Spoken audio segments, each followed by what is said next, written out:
We're tonight doing a Farbrengen and a Shir together. So the helft the Eivishter that we're holding in the Gemara and Daf Hey, we went a little further already, but let's look again at Daf Hey on Beis, in the bottom of the page. So first thing is L'chaim, L'chaim. Eibishter soll helfen that all the tefillas that all the Yidden always gebeten heint mit Tränen, that it should be all the bakoshes, everything should be fulfilled 100%, including and specifically the request for Agula Mitzvah Shlema de Mashiach Tzidkenu. Refuah Shlema for Chaim Shmuel Ber Rivka. Afilu cherev chadam anachas tzavori shel odam al yimna atzma min arachmim. You should have a refuah Shlema.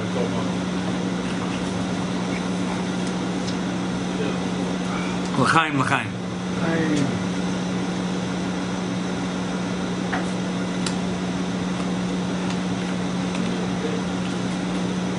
What's the connection between Gimal Tamuz, when you read in the literature of Chabad history, Gimal Tamuz, Aschalta de Geula, a story of the Rebbe Rayatz, who was in prison, his life was in danger, he was tormented, physically tortured, Rachmana Litzlan.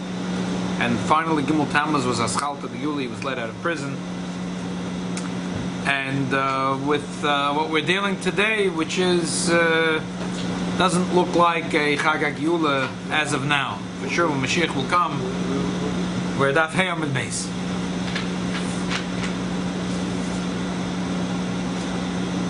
So there's a Sikha that the Rebbe explains this Gemara. As an introduction, the Rebbe says that when the Frierdiker Rebbe went out of Russia, he said that he had no choice. It wasn't shaykh any other way. It wasn't possible to stay. But he said that he's going to, that he loves his chassidim and he's connected to his chassidim and he's not deserting his chassidim. We're going to be in contact. The Rebbe says that even though the Iron Curtain was very powerful and Chassidim Rachmana Litzlan were in danger, there was ways that the Rebbe found. He found ways to communicate with Chassidim. And the Rebbe says, as it's known to the people that were there at that time. My Zayda told me many times several stories about his connection. He said he never ever would write a letter. Out of the question. That's scary. He fall down to their own head. He would not write a letter. It was out of the question. It was out of the question. My Zayda, most of the time, if he had an apartment, was only not to live there. He would send someone. He would send someone. When the KGB already sealed his apartment, he knew it was time to skip town to the next. So for a while he lived in Petersburg, but he didn't. He had a little apartment. He didn't live. He never stayed at night in his apartment. But finally, when he found out that the KGB seal was on the door, time to skip town. He wasn't going to be in the business of sending a letter, anonymous, encrypted writing. There was some chassidim that sent anonymous letters, encrypted, but he said it was, for him, it was out of the question. It was out of the question, Lagamri. One day, his friend, Michal Teitelbaum, shows him a letter he got that came from out of Russia. You imagine those days? In the 30s. And it was a letter from the Rebbe. And the Rebbe writes that he should give regards to his dearest friend, Reya Asher Kenafshoy. And my Zayda's name. So now it was maybe Berem as the name, but it was he knew who Chaveda Kenashek and Avshik Mendel. So he knew which Mendel it was. I guess couldn't have been another, but it was clear. So first thing, just an interesting thing. This Reb Michal Teitelbaum was an acquaintance of my grandfather. After he got this letter from the Rebbe Rayatz, he was literally best friends for the rest of his life. If the Rebbe said, he started Yeshiva al Torah, he grabbed my grandfather. My grandfather had a little business then. He said, no, you're coming with me. Everything he did together with my grandfather, like a brother, because that's what it was written in the letter. So, I mean, our family simchas, he came in, for sure. It was like, it was like my grandfather's brother. The Rebbe wrote, when the war was over, the war chassidim that had the thought that they want to escape Russia. There was a deal between the Soviet Union and Poland that the Polish citizens can return. The Polish citizens ran away from the Nazis and ran into Russia. The problem is, say, 500,000 ran into Russia, but only 200,000 survived.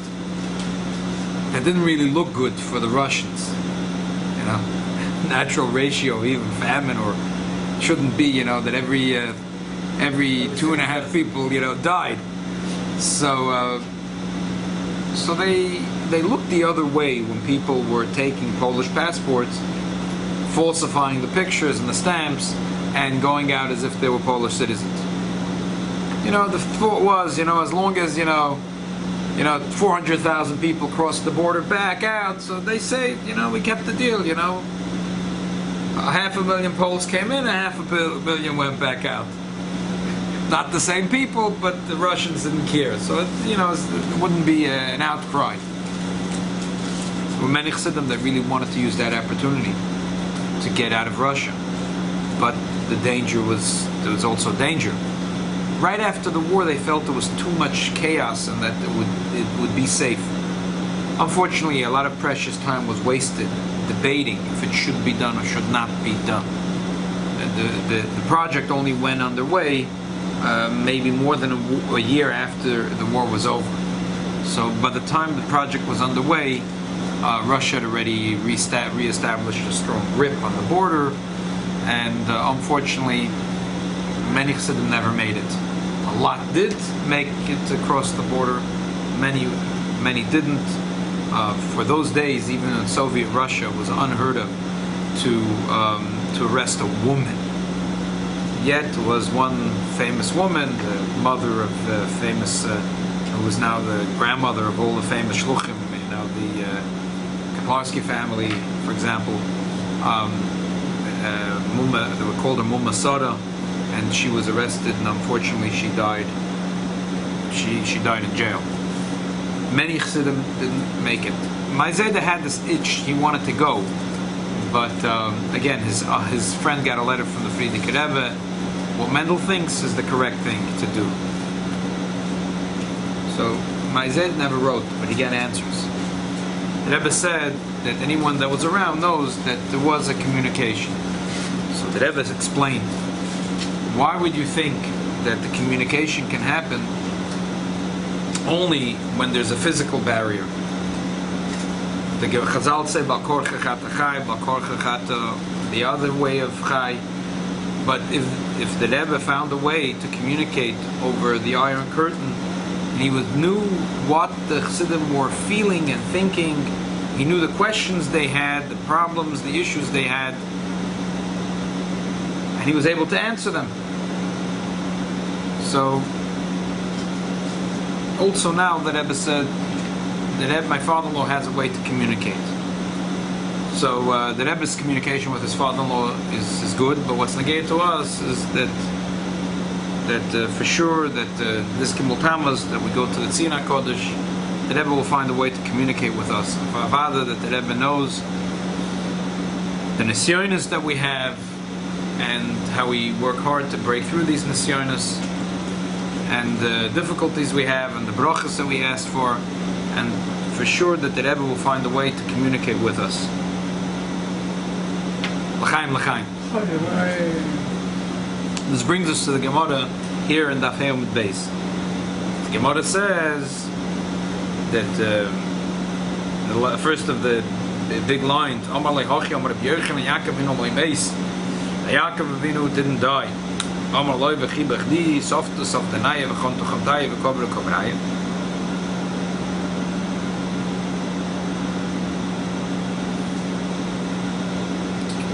It was a waste of time to make a eulogy and to embalm the body and to bury it.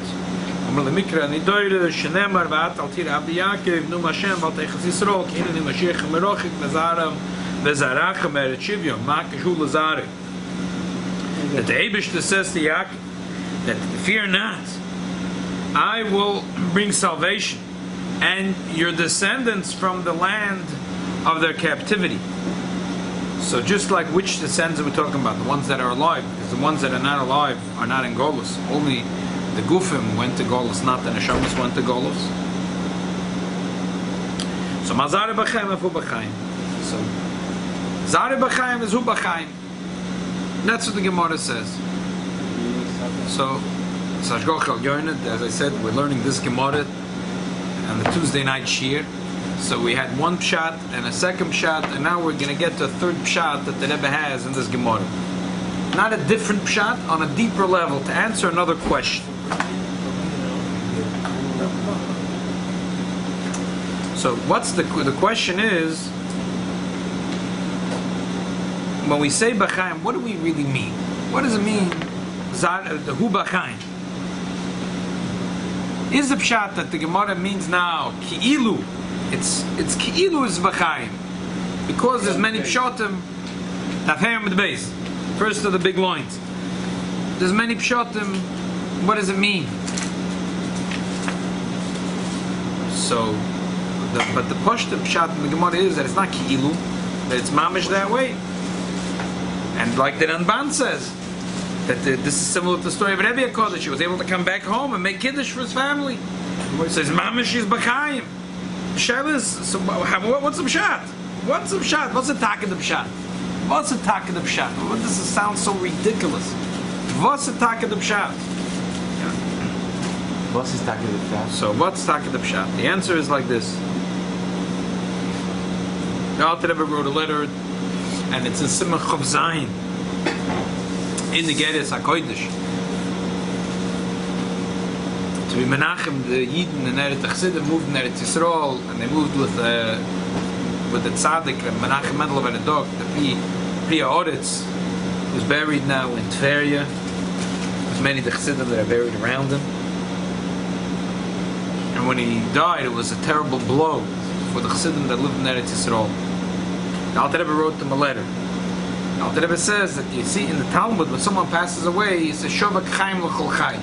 He left life for all those that are living. The Pashta Pshat is that the Chazal wants to talk B'loshen Noki. You don't want to say a person died. It's a nice way of saying things.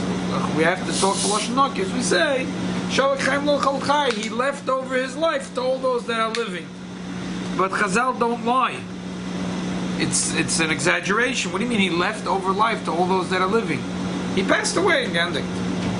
So the Alter Rebbe says, no, because the question is, what is the real life of a tzaddik?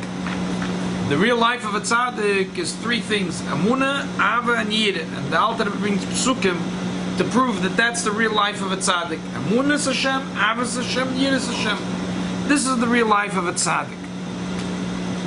In other words, there's a person that he's a big Oved Hashem. He's like a Voldika Oved Hashem. Like a Voldika Oved Hashem. And becomes Shabbos, and when he eats sweet kugel, what does he taste? Sweet kugel. Yerushalmi kugel, he tastes Yerushalmi kugel. Potato kugel, he tastes potato kugel. Bunch of potato kugel. Someone was here the other day and he asked, which kind of cholent or what kind of kugel did Rebbe used to eat Shabbos? The Olam started to laugh. Which kind of cholent did Rebbe eat in Shabbos? Which kind of kugel? It's a joke. Ki yadua that the Rebbe never ate cholent, never ate kugel, not lokshin kugel, not potato kugel, and we saw what he ate, what the Rebbe ate Shabbos for lunch throughout the week, or whatever. The Rebbe used to eat kichlach and the Rebbe used to eat. The Rebbe ate things. They say that last night Rabbi Richter mentioned it. That so I remember that the what's it called? He used to tell his people, his patients, including the Rebbe, Yidua, to eat black chocolate, the Ferdel chocolate from Schmerlings. You know, the Schmerlings used to have, I think they still have, black chocolate with a pig thing with a horse running on the top. So, and I remember Dr. Zelickson going into Cam's grocery and buying, a couple of bars of the, Federal chocolate. So the Rebbitzin heard that they, right, a high percentage of cocoa, exactly. The Rebbe said they emulate how he eats. So how about they emulate how he fasts? So there is a person that is a Talmid Chochem and a fine person, a good midas. But when it comes to Gashmias, it's meaningful. It's meaningful to that person. The piece of Gashmias is meaningful. So if you take it away, they lost it. They lost it. They had a piece of kugel, you took away the piece of kugel. There are certain tzaddikim, the piece of kugel is nothing. It's just a hechitimtz. You have to be mekayim the mitzvah, so the Shabbos. According to some opinions, it's only when you say hamoitzi lechem in oretz. Maybe Sudas Yom Tov has to be hamoitzi lechem in oretz. True, Torah is also l'chulachim v'lachmi. But if you learn a shmaka shtikl Torah and you say the bracha hamoitzi lechem in oretz, a bracha l'vatola. And the tzaddik wants to make the bracha hamoitzi lechem in oretz, so he has to eat a physical piece of bread that comes from a physical bakery, from Albany Bakery. I go in and you go in to buy in the bakery, and they used to send the delivery to the Rebbe's house. Cake, sponge cake. It wasn't some lechem in a shamayim that came flying down from heaven. It was. They delivered the fruits, exactly. The fruits didn't come out of shamayim. It came honeydews. The Rebbetzin liked the order for the Rebbe. Like she used to like to order honeydews and a lot of celery and whatever. That's what that pineapples. She used to like to serve the Rebbe. Pineapples were physical pineapples, and honeydews, and the cake that came from the Albany Bakery was sponge cake. Elamai, that the art tzaddikim, it's only a heichetimtza. It's a heichetimtza. How am I going to make a bracha by the minimum zonas? It's a bracha levatola. I have to make it on a physical piece of cake. But the cake is meaningless to this person. It's nothing. The cake is meaningless. If he has the cake, you take away the cake, it means nothing to this tzaddik. So therefore, a regular person, even though very fine midas and a very like what you would call a tzaddik, but when you take away their physical life, they lost something. The Gemara says malikot lakula, malikot lapalga. You can kill a person in half, completely.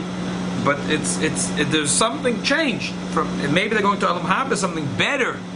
But they lost the kokish cake. They're not going to eat the cookies, the raspberry bar cookies. They're not going to have the scotch. They're not going to have, and the special vodka imported from Russia with Rabbi Lazar Zechsher. It's a suffix if they have there. Azam Zayda has this joke. He says that for sure they have vodka in Olam Haba, because his friend that married Itkin went there and never returned. So that's my Zayda's latest. He has his thoughts that he comes up with. So a piece of cake. He says, why? They're going to have Rabbi also. The bomb should have mashke, should have Rabbi also. What's about that song? The song is not true. Which song? The song about Najiritze Chopzi. Yeah. We need one for the road. Yeah. So Oibazoi, sagt der Rebbe sehr poshut, that this tzaddik. I was taking today a group of I have Baruch Hashem a car with a lot of space, so I was in Kronite. In a second, I said, anyone want to go to the oil? Probably 20 people already sitting in the car. So on the way, I asked the Baruch new stories circulating about the Rebbe. So one of them said that there's a story and there's a whole shakavatari about the authenticity. But anyway, they said the Rebbe was in Paris, and the Rebbe went because his mother was able to escape. She came over the border, and she was in Paris. The Rebbe wanted to be in Kalpan, his mother. So there was a Yid Nebuch after the war. He couldn't find his family. He couldn't find any members of his family. And this is already a couple of years after the war. Still didn't find anyone. And I told him he could write a letter to Lubavitcher Rebbe, give it to the son-in-law. So he came around to give the Rebbe the letter to bring to his father-in-law. So he wasn't a chassid, and they told him. So he asked the Rebbe, how long will it be? So the Rebbe said, it'll be a few weeks. He was still going to be in Paris for some time until he goes back. So the guy said, but he already handed the letter, forget about it. So the Rebbe said, never mind, forget about it. Wait a minute. The Rebbe walked over to the window and sort of looked out of the window. He came back, and the guy had a note, and in the note there was the names of all the members of the family he was looking for. And the Rebbe took a pencil and just crossed which he shouldn't be looking for. At the end, the person had a daughter that he was looking for, the daughter. The Rebbe said that he should go to Budapest. And he told him it's an institution where he should go. He went to Budapest and he found his daughter exactly what the Rebbe told him. So Bazoi, there is a tzaddik that the here and now is not so important. Tzaddik, you can see and the Gashmias is not so important. So if he has the Gashmias, if you take it away, it's nothing. Why? Because what's his chayas? Amuna ava v'yira. It's like you would say, a person in this world, right? So if you have people that are not so, they're Baruch Hashem, they're wealthy people, and they're fabulously good people. So if you take away from them something, if someone goes and says petty ganav, they don't care, whatever. I'm healthy, I'm happy, I don't care.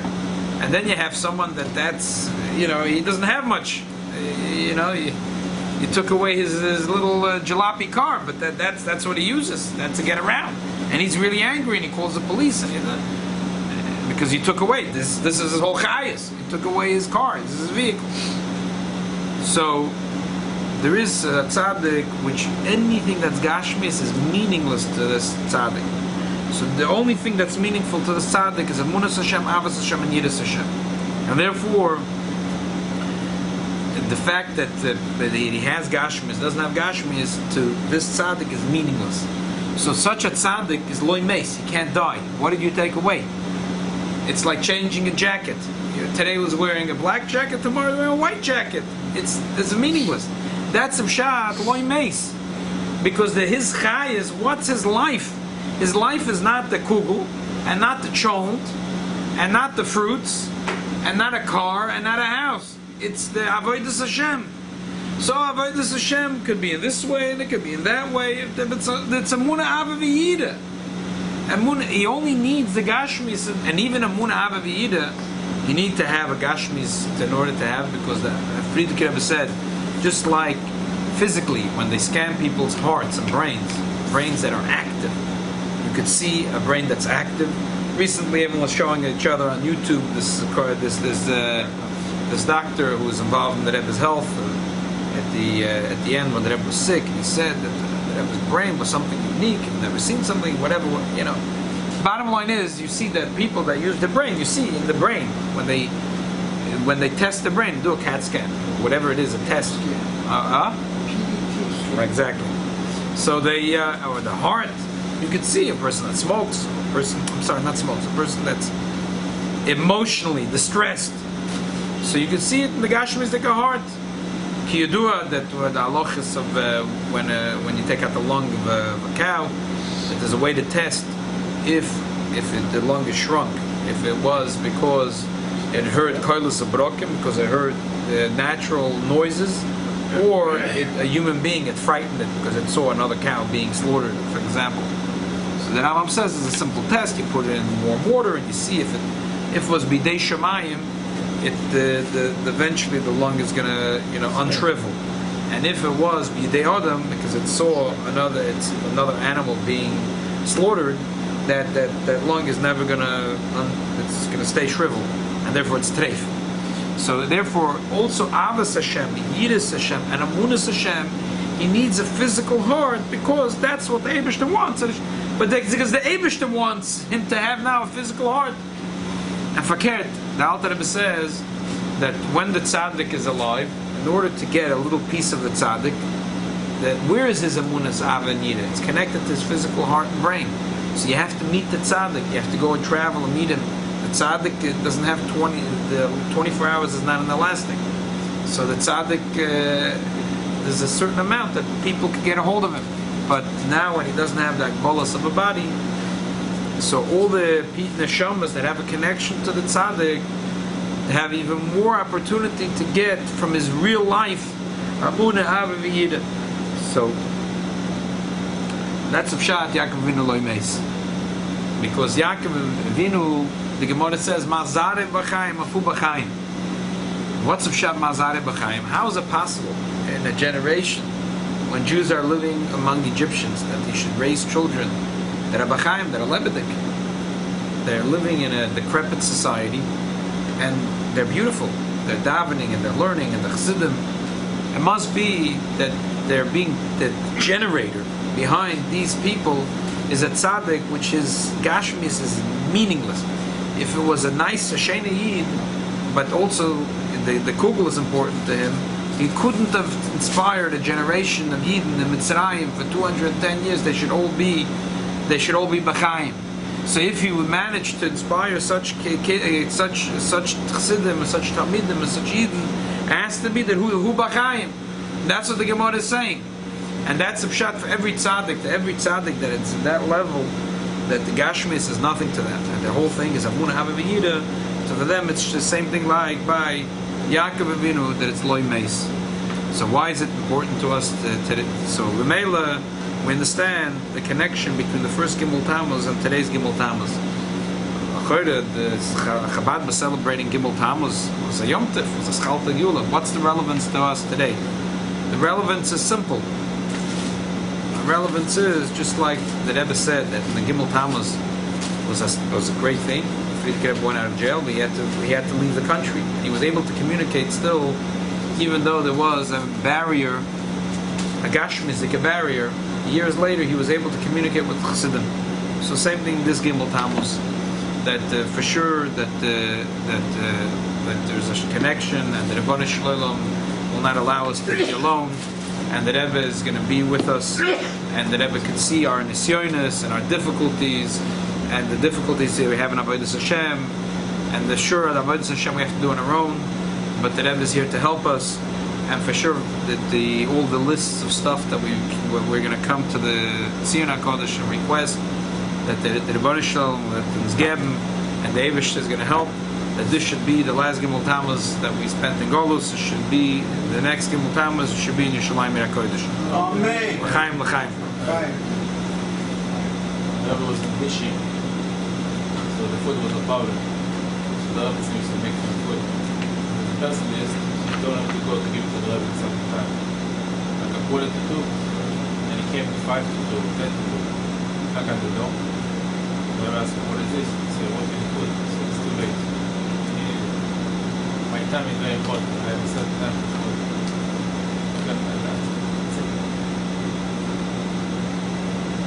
Show you a story that I heard in Tamuz. Sure.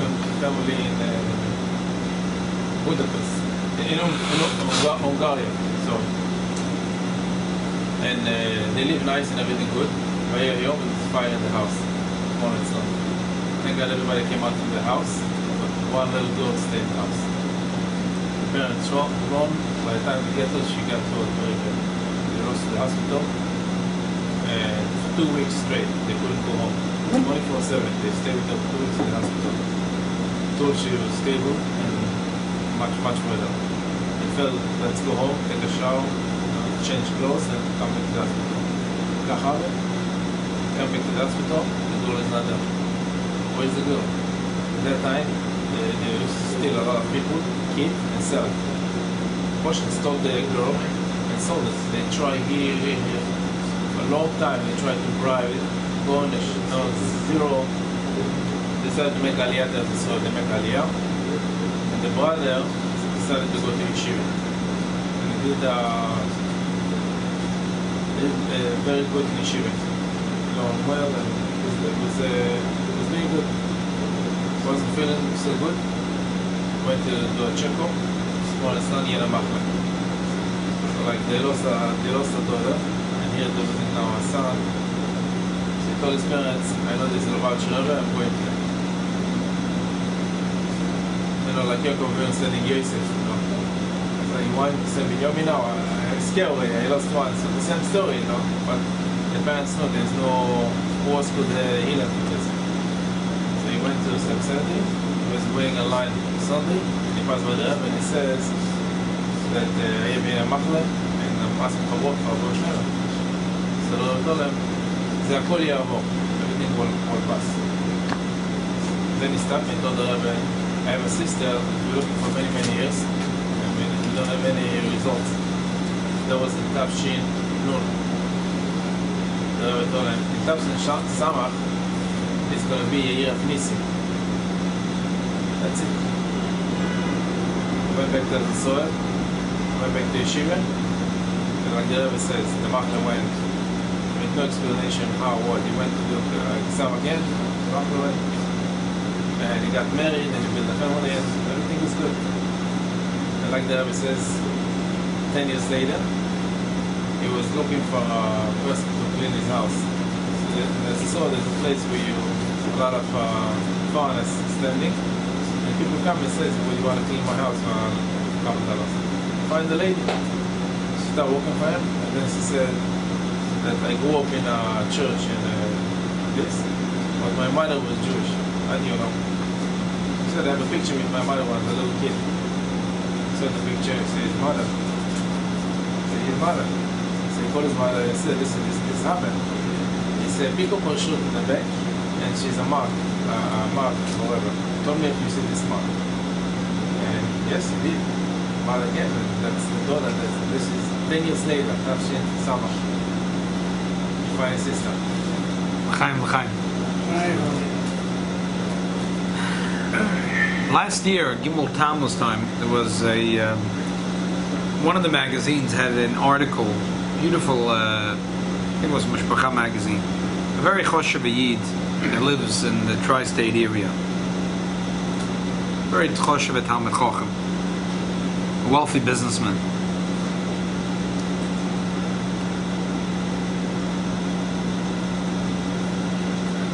Ashkocha protest that a few days ago, when I was learning in the Igris, that there was Tavshach Abdallah, he was a boy in yeshiva, and he put together some of the Chidushim that he wrote, and the Rebbe writes to him a letter, endorsement of the Sefer, with a few pages of comments on a Sefer, unusual thing. The Rebbe says that I pay attention, that I see your asmoda and shkida and learning, and mizman l'zman, you're growing, and your asmoda and shkida.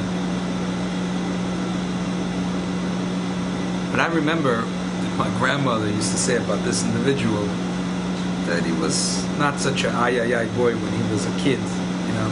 After the war, Nebuch was left with nothing after the war, and he got attached to Lubavitch Chassidim, and he ended up in the Lubavitch, and he came to America.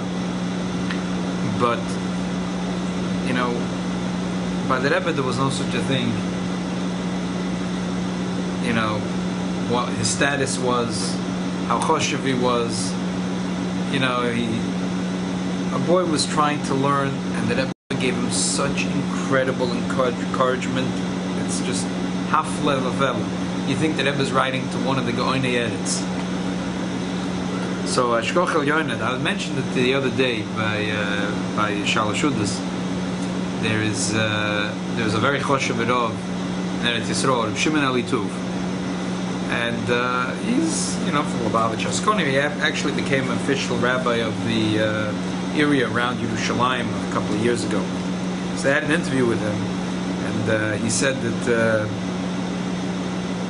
he once met with Rav Eliyashiv. And Rav Eliyashiv said, Elituv, he speaks perfect Yiddish.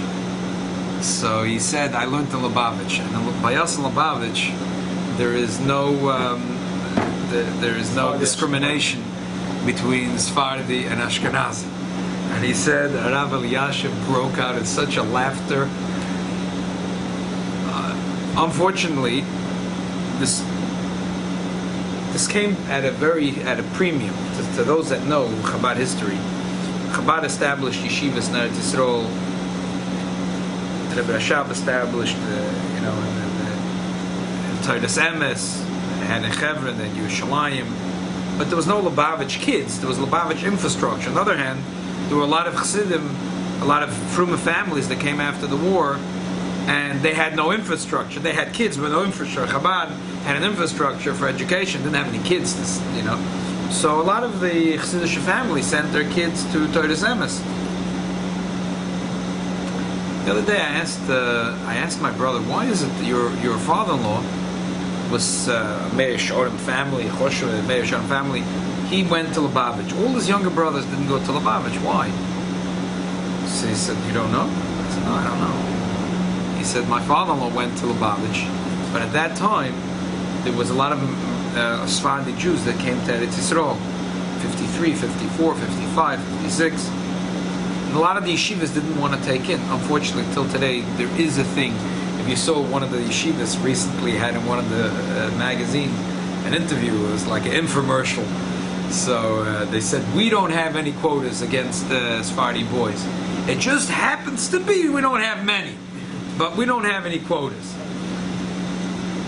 But Chabad had this question, so they asked the Rebbe said, Chas v'sholom, chas v'chalilam. The yeshiva have to opposite. Not only there shouldn't be quotas, but they should go out and court these kids. All these kids are coming from. There was when kids came from Yemen, or kids came from all kinds of from different countries. The Rahman al-Islam, they were rejected from these Arab countries after the establishment of the state of Israel. One by one, they were they were living there for hundreds of years, thousands of years. And after the establishment of the State of Israel, they came to Israel. Unfortunately, the establishment in Israel was not very welcoming and unfortunately, some of it a little lingers till today. Anyway, the Rebbe told Lubavitch schools to take in the Sephardi kids. Now, the city in mother went to 70% was Sephardi. Exactly. Exactly. I went to 90% Sephardi. That's exactly it. That's what. So when the Meir Shorim, the Echte Shmetten and Meir Shorim saw the Todas Emes taking in the Sephardi boys, they said they'd take all their kids out. But didn't geholfen. You don't have to say names. Didn't geholfen. When they saw that they took in the Sephardi kids, they all went. They wiped all their kids out. All these Choshev families that had their kids, the Rebbe didn't care. The Rebbe said, you can take your kids, you can pack your bags. I don't care. I don't care. That was a matter of principle to the Rebbe. So I was thinking to myself the other day, looking at these families, you're talking about 50 years later. A lot of these families, these Sephardi families that came in, these kids that were drifting kids that came into the Lubavitcher schools, they have the choshevste families, and they have the most talented children that are mashpiyim and rosh yeshivas, and I really could take some of these Shena families and Meir Shorim and put them in the back pocket kipshuta, mamash azoy. So I had this little question in my mind: is the pshat that the Rebbe had this absolute brilliance? He said, you know what? Take your kids, take them, open up your own moistus. I have a different policy because I see that these Sephardi kids that come into my moistus, they're going to outdo your kids. Because the Gemara says, I can see better. That could also be true. But I think that's not the pshat. The pshat is poshet. The Rebbe was a matter of principle. Avos Yisrael was not a slogan. The Avos Yisrael to every single Yid is not a slogan. It was a principle. It was an emes azach. And if the Choshev families in Meir Shorim were going to say, we're going to take our kids out of yeshiva, there's yeshiva still today that they have the whole cheshbon. I don't care. Take your kids. Take your kids. Take them. I don't care. Because it was a matter of principle. My Zayda, he's unfortunately, he's realizing he's a little bit losing his memories. It bothers him a lot. But still, some stories he remembers. So recently he was telling me that he was good friends with the good friends. He was a good acquaintance with the old mashpia of Nissen Emenov. Nissen Emenov used to come to America. He used to talk. I said this yichus. So Reb Nissen once told him with he was in shock. He just came out of Yechidus, and he said he went through with the Rebbe the entire list of the boys in the yeshiva. At the end of the list, there was one boy he was planning to kick out of yeshiva. It was my great uncle, my grandmother's younger brother. He wasn't the greatest Talmud. The Rebbe says, yeah. The Rebbe said, "Was? My yashis edoch my yashis azun." That was it. Was edoch my yashis azun. In other words, because my great grandmother, her husband was killed on Kiddush Hashem, and there was an incredible Mesiras Nefesh not to send the kids to public school, and she raised her kids single-handedly, and she did not let them go to public school. It was illegal. You could lose your child over it, and it was harrowing the amount of Mesiras Nefesh you had. And the Rebbe said, now, so the kid is, just suck it up. Just keep him in your yeshiva. Like a man child. Yeah, exactly. So, so that was the Rebbe's attitude. The Memela. So that's what the Gemara says. When it comes a Yid, that the Gashmi is meaningless, and Torah is not a slogan. It's a emes azach. The Torah says that so the Alter Rebbe says in Tanya, how does it work? Because to a person that is neshama is the ikar and the guf is the tofel, obviously soul is very ikar. If my body is important, my neshama is secondary, so I want for myself first, and second, and third, and someone else is always in my mind. It's a threat. Someone else getting is me losing. But if my neshama is the ikir, and my neshama and another neshama is masima, so we click interlog, on a higher level, they're really one. So if the other yid has, I have. Is the chasimcha. Not only it's not, if he has, I lose. If he has kovetz, I have less. He has money, I have less. Fakert. If he has money, he has a simcha. It's a simcha to me. I'm so happy. Baruch Hashem. Gemacht a gute shidduch. He made a shidduch for a child. He opened up a business. Segeit them good. I'm so excited about it. So there is a tzaddik which by him neshamosam ikar v'gufim tofel. The guf is nothing. The neshama is the ikar. So therefore, that's what the Alter Rebbe says. For such a person, so the shavak chaim l'chol chai. He lived. His life is not guf. His life is neshama. So therefore, the guf is nothing. The guf is parked here, it's parked there, till Chisa Mesim, it's there. That's nothing. So therefore, for such a tzaddik, with the neshama is ikar and the guf is tofel, we can say Yaakov Avinu lo yimeis. So Avada, that in this Gimal Tamuz, we know that Yaakov Avinu lo yimeis, and Zicha, that the tzaddik doesn't disconnect, and the Zohar says the Fedish, the tzaddikai, the spater, the shtakich, the Alter Rebbe says that the pshat is the tzaddik that goes to higher olamas doesn't go away from this olam, and he's shtakich yater the olam hazeh ma'isa. This world, he's in a more powerful way and more connected to his flock, to his yidden of his generation. So the Eibush is al-helfen that all the makoshas and brachas that we ask this week and the Tziyun HaKodesh should be fulfilled 100%, and especially the Reb Chaim Shmuel ben Rivke, that Mr. Shmuel Fagel should have a refuah shlema, should be the Zunte Ganzen, and all the Yidden here, based on Menachem Mendel, all Klal Yisrael, all those that need Yeshua should have an absolute Yeshua, and they should have Toiva Nirva Nigla, absolute best that there could be begashmis, because from the gashmis they'll turn into ruchnis. We should be zoichatakted to Geula Amitas Vashlema de Mashiach Tzidkeinu. L'chaim, l'chaim.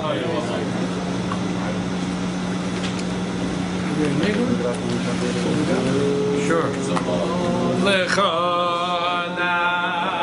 nafshi kama lecha mitzoni.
Go,